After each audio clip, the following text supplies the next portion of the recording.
Hello, welcome back, guys.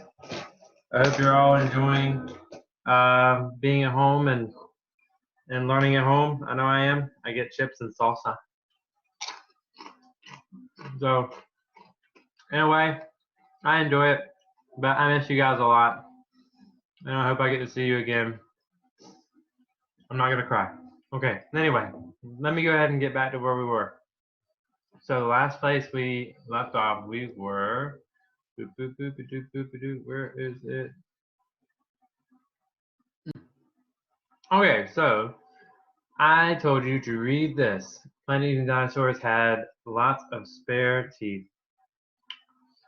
So you should have read this. If you haven't already, go ahead and pause the video and read it. It's in your packet, and you can also get to it it's at the end of this. If you don't remember where this is, go into my Google Classroom right here. Bada bing. Click here at classwork. Bada boom. Scroll down to science and go to science linked activities, and it's the second one, mystery 2. How do we know what dinosaurs look like? Bada ba. Then you go here, and then you click all the way at the end, and then it's here, and the extensions reading. Plant-eating dinosaurs had lots of spare teeth. Let me see if I'm sharing my sound. Yes, I am. All right, so close that. And remember, just check up here for my YouTube videos. You know, we're trying to get famous, y'all. We're trying to make it YouTube famous. All right. I'm going to keep posting them up when I put the videos up. All right, so let's hop out of here.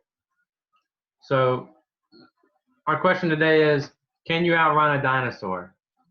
To get to this one, again, you go to Science Linked Activities, and you go to the third one. Can you outrun a dinosaur?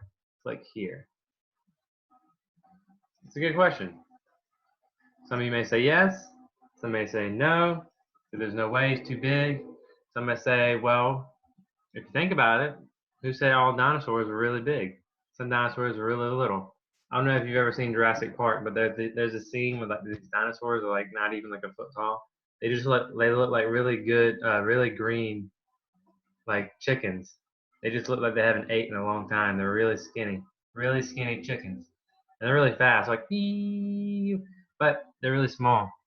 And the little kid outran them. So, but I don't know how realistic that is because remember when we were watching the movie versus the book, we saw that a lot of things weren't realistic. So, let's get down to the science of it, the actual reality of it. All right, let's check it out. So, it's hilarious. I want you to imagine that a dinosaur comes charging after you. Now, even if you love dinosaurs, you probably don't want an animal this big to get too close. If the dinosaur is a plant eater, it could step on you by mistake.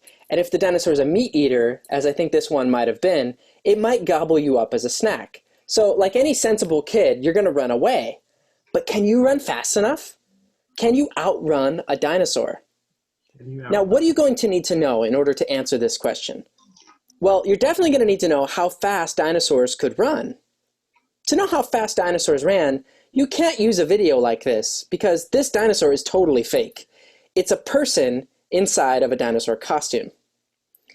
Most of what we know about dinosaurs comes from fossil dinosaur bones, and their bones, of course, won't tell us how fast they ran. But bones are not the only fossils dinosaurs left behind.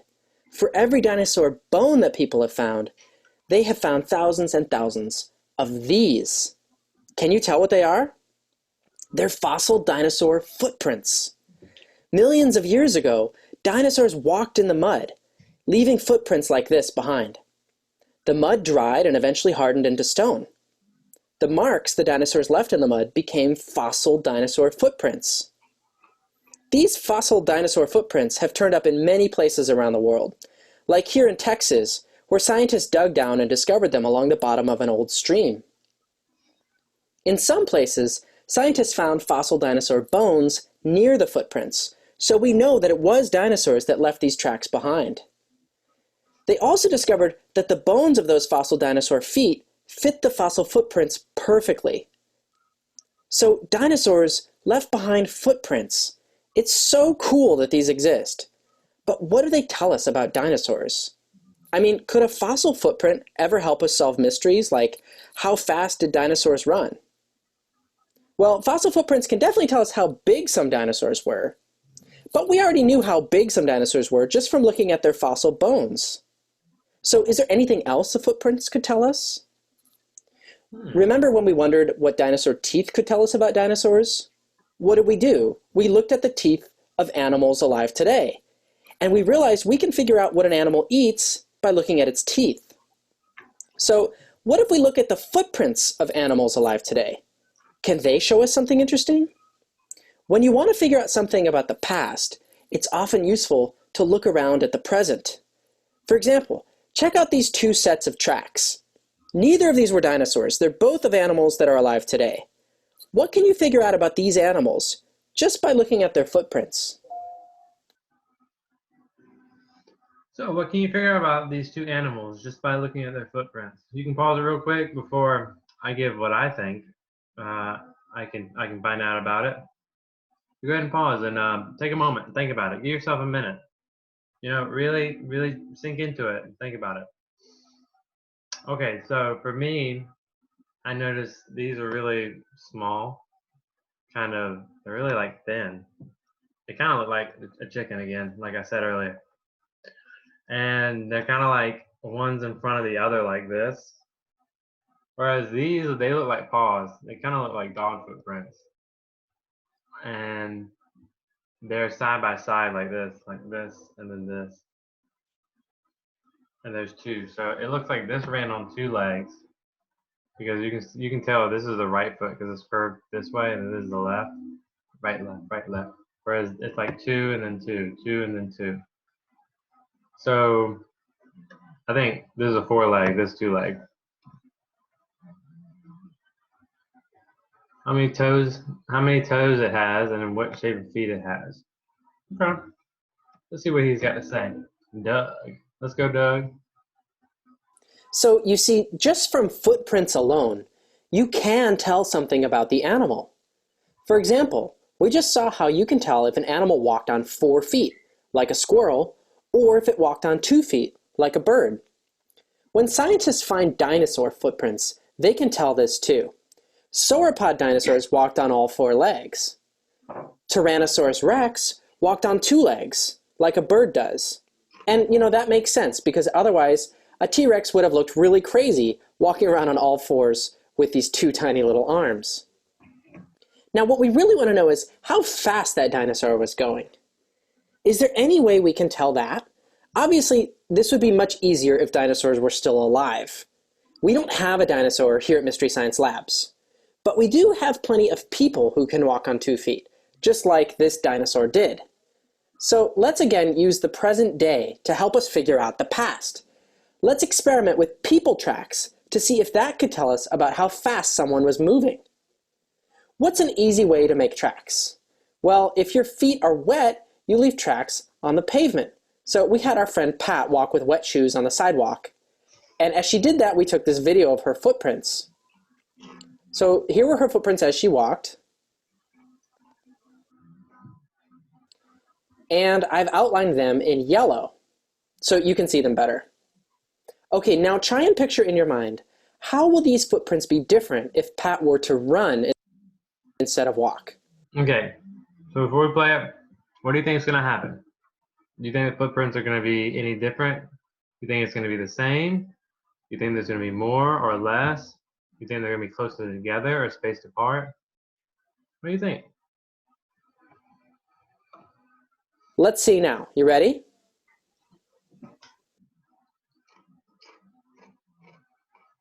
Interesting. So I've outlined those in green. Those are her footprints as she was running. So if you were walking, you leave footprints like this. But if you're running, you leave footprints like this, spaced more apart. Think about that. As you move more quickly, your steps get farther apart. And so you can see that when you look at footprints. Now you might object, okay, that works for people, but does this still hold true for animals? But check out this video of an ostrich. Watch what happens when it starts to run. See, when it was walking, its steps were small. But when it's running, it takes big steps. So suppose that you found the tracks of two ostriches side by side. Their footprints are the same size, so you figure the ostriches are about the same size as each other. Ostrich number 1 is taking big steps, and ostrich number 2 is taking little steps. Which ostrich do you think was moving faster? Okay, so which ostrich do you think was moving faster? Remember when he had his friend walking, it looked like ostrich 2. But then when he had his friend running, it looked more like ostrich 1. So if I had to guess, I would say ostrich 1 is moving faster because there's so much further space in between. You normally don't walk with these big open spaces like this. You know, you normally walk normal, and then if you're running, then you'll go like these bigger steps. So look at this image and decide, where was Pat walking and where was Pat running? Why do you think that? So far it looks the same here, and then it looks like it's starting to space out more here. So if I had to guess, I would say, based on the feet being so close together right here, I think Pat is walking. And then about here, because it started spacing out more, I think Pat was running. Probably to make it to the bus. So she was walking when she passed the tree, and her footprints are closer together. And then Pat was running when she reached the bus because her footprints are further apart. Okay. So dinosaurs died on a long time ago. You can't race a living one, sadly. Although I know some of you really want to. How could you figure out if you could run faster than a dinosaur? So think about it. How would you know if you could? If you had a really, really big dinosaur, like a T-Rex, whose legs were like 20 feet tall, like taller than the ceiling, do you think you'd be able to outrun them? Maybe in like their one step is like 10 of your steps. It would be probably not fair a race. They'd probably win easy. But maybe if you had a dinosaur closer to your size, it might be a fair race. You might win. So let's see. It's kind of like, imagine if Mr. Lancaster had raised a baby. The baby's little legs would be like, and my legs would be so much longer. Let's see what Doug got to say. Here's an idea we had. Scientists have found lots of fossilized dinosaur footprints out in the world, just like this. What if you could recreate these footprints on a floor? Then compare them to your footprints. You could look to see who took the biggest steps. That would tell you who won the race, you or a dinosaur. There's only one problem with this idea. Which dinosaur should you race against? It wouldn't be fair to have you try racing against a Tyrannosaurus Rex. Even a T-Rex just walking is going to outrun you. Each step of a T-Rex is so huge. But we can solve this. To make things a little more fair, why not try racing some smaller dinosaurs? Not all dinosaurs were huge like T-Rex. Here are 4 different kinds of dinosaurs that were closer to your size. We can tell how long their legs were by looking at their fossil leg bones. To have a fair race, you just want to figure out which of these 4 dinosaurs had legs that were closest in size to your legs. We've actually created some printouts and step-by-step instructions that can help you do this. Check out the next video to get started.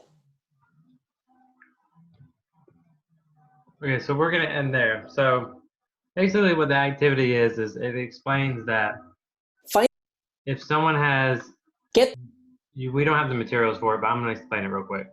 So you and your partner, you would measure your legs, and then whoever has the longer legs would have, the steps would be further apart, of course. Why? Because just like if you had, like think about if you and Mr. Lancaster were trying to walk across the room, who would do it in the least amount of steps? Well, me because my legs are much longer than everybody else's in the classroom. Because even if you stretch your legs way out, then I could still stretch my legs way out and I would do a really big step. If we were just doing a normal step, not hopping or anything. And then on the way back, of course, it's the same thing. So whoever has the longer legs would have bigger steps. And so if you have a dinosaur that's really big with really big steps, it might not be a chance. But if it's about the same size, it'd be a good idea to see how fast they could run. So another thing that depends on how fast someone can run is not only how big their steps are, but how fast they can step. So let's say Mr. Lancaster can step really far, but at the same time, maybe I can't move my legs as fast. So someone could move their legs really, really, really fast.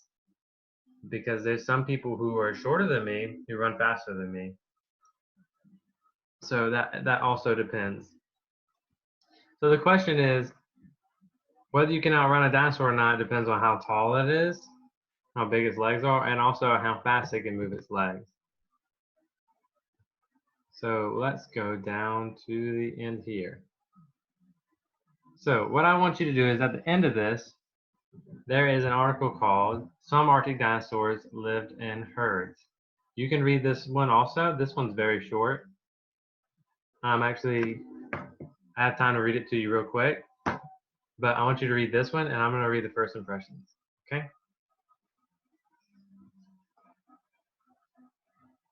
I'm going to read this real quick so I can wrap this up.